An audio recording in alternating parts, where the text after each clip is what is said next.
Sorry this cut out my first clip. Well, this is going to be another multi-set video as well, because I am going to hike a little bit. I'm not making a huge hike, long distance one out of this one at all, because the sun's going down. I do have a lamp so I can see where I'm going, but I'm tired. It's been a long day. So here I am on the Green Canyon Trail, or Sugarloaf Trail. It's one that leads up to the crest.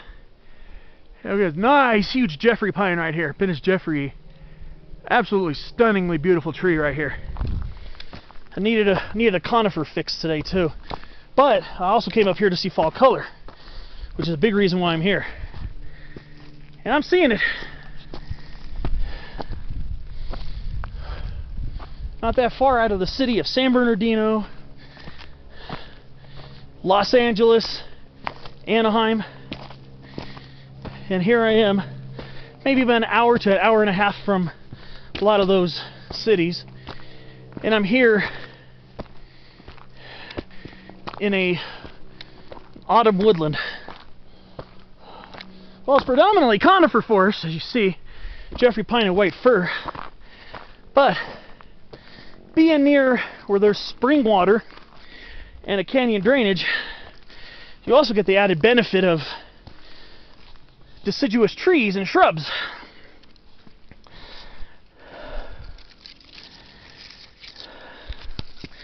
Like the Sierra currant right here.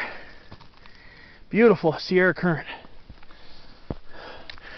They turn more of a yellow color. Sierra gooseberry, Ribes Roesley, variety Roesley, they turn like a wine red. And they're usually really small shrubs. Don't remember if I saw any here the first time I came. But I'm just hiking up to where the mountain maples are. So a variety of Rocky Mountain maple grows in the Rocky Mountains, scattered in the west. San Bernardinos are supposed to hold a small population of them. Nothing huge. Population is quite small. And you don't have to go halfway or even halfway to Sugarloaf Mountain to find them. You go a little ways, maybe about a mile or so, to find them.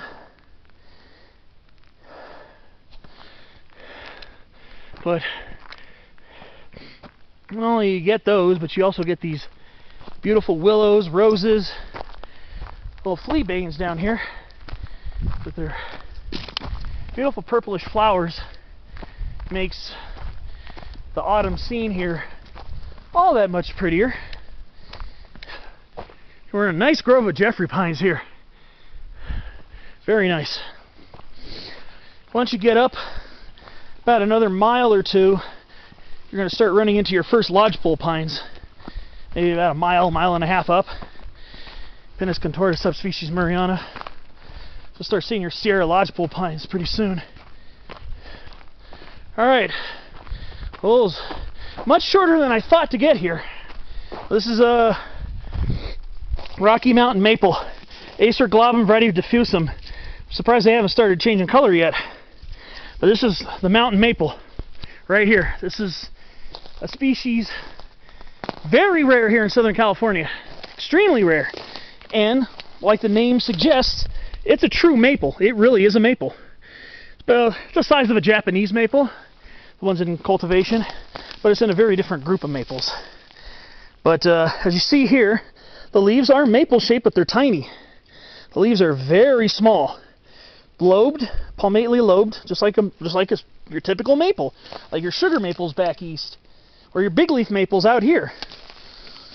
But then sometimes they could be so deeply lobed that they actually break off into leaflets, like this mountain maple right here. this mountain maple leaf, is divided into 3 leaflets. So Acer glabrum, as a species, does do that sometimes. I'm just surprised they haven't started coloring yet. I was wondering if I was going to get here too late to see any of it. I'm just glad to see the tree.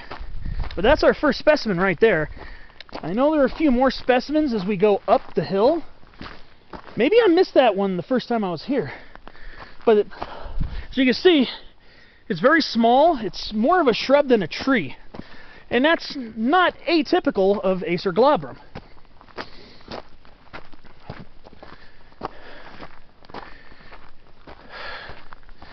Now remember, after you see the first one, usually, remember the first time I was here, there were some more up the way.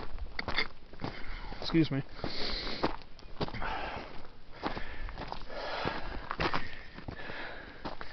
So, yeah. Beautiful area, isn't it? I'll tell you.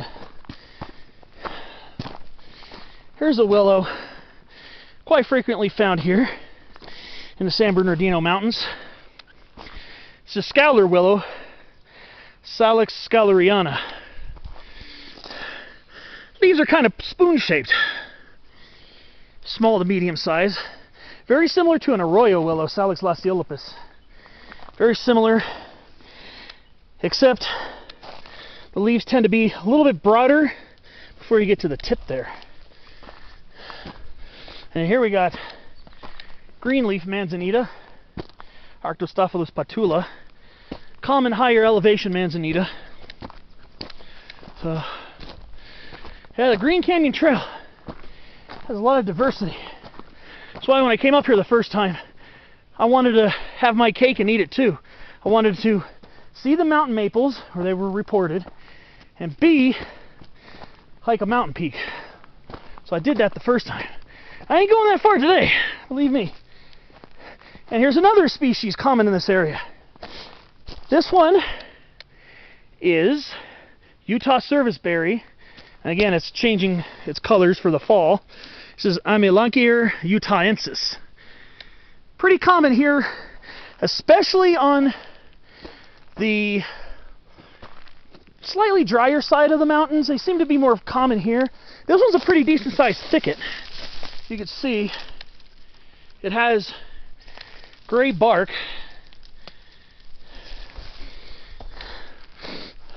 They can get up to about 10 feet tall or so.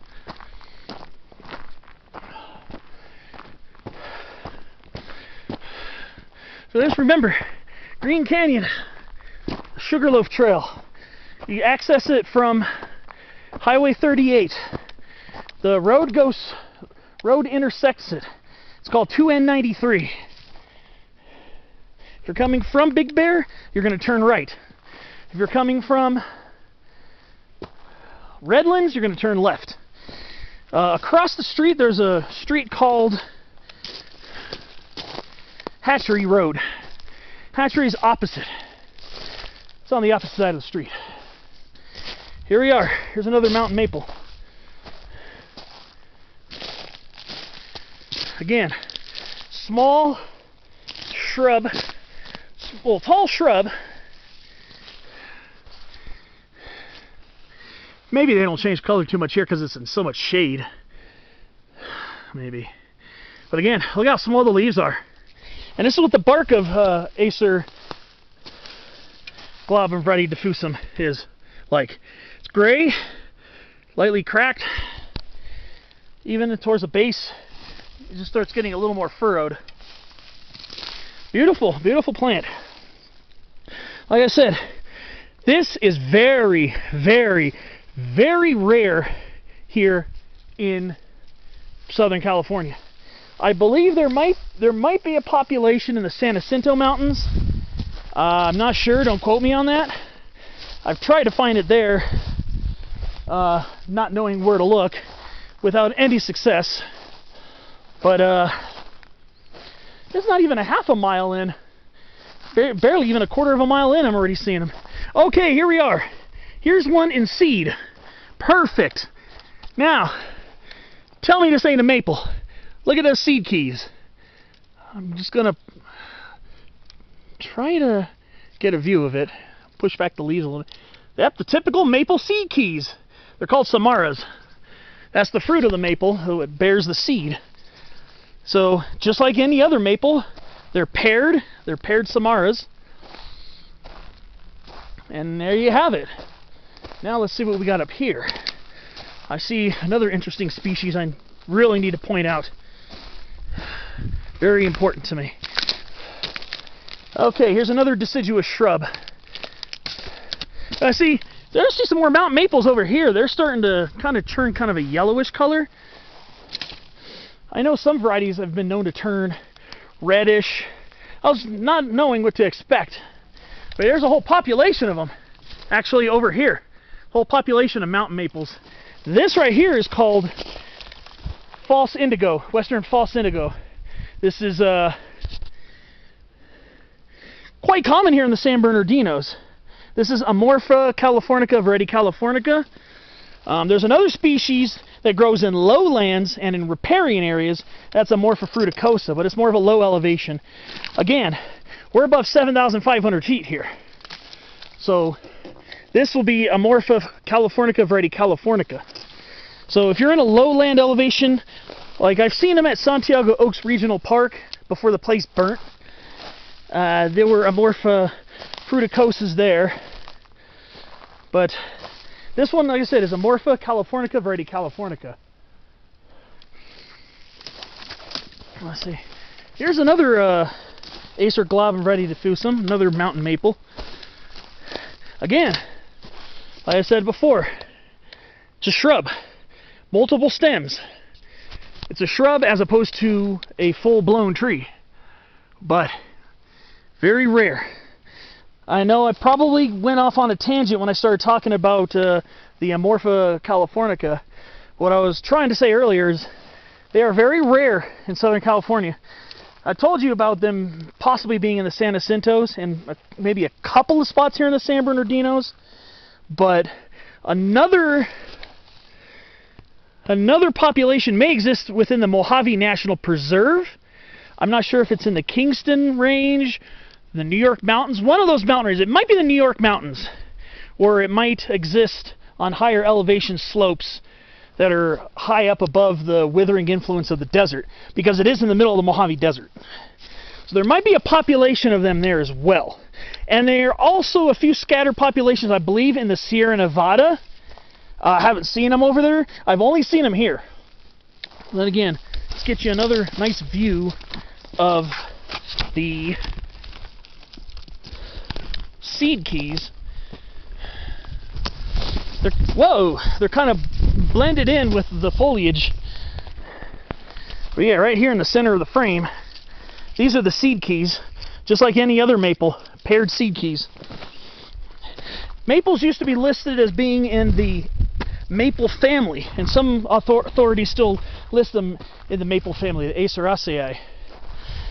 However, a lot of, like some taxonomists believe that they are in the soapberry family, the Sapindaceae now. So they're listed as being in the Sapindaceae. This one's showing a little color. Maybe not the brilliant colors that I was actually expecting, but it is so cool to see. This one's a little more tree-like, but this is probably one of the taller specimens you're going to see in this area. So most of these are kind of small and shrubby, and we got more of them going back here. So if you're on the trail, stay on the trail, you're only going to get a small touch of them. And again, maple-shaped leaves, lobed. Sometimes tripinnate, pinnately compound like these. So there you have it, mountain maple. Here's a young sapling right here. So here in Southern California, I've seen at least 3 species of maples, native maples. Acer glabrum variety diffusum, Acer macrophyllum, which is by far the most common maple here in Southern California. It has the largest leaves of any maple.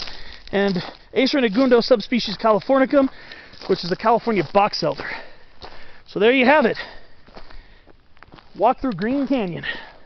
I'm going to get back, and I'll see you in the next episode.